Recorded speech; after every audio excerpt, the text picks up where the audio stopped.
Class 11 semester 2 ইতিহাসের syllabus.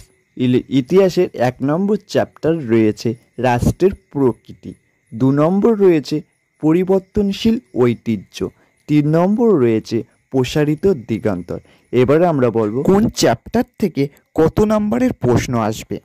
প্রথম chapter রাষ্ট্রের প্রকৃতি থেকে আসবে একটা 3 নম্বরের প্রশ্ন, একটা 4 নম্বরের প্রশ্ন আর একটা 8 নম্বর প্রশ্ন। টোটাল 15 নম্বর আসবে প্রথম চ্যাপ্টার থেকে। দ্বিতীয় চ্যাপ্টার হচ্ছে পরিবর্তনশীল ঐতিহ্য।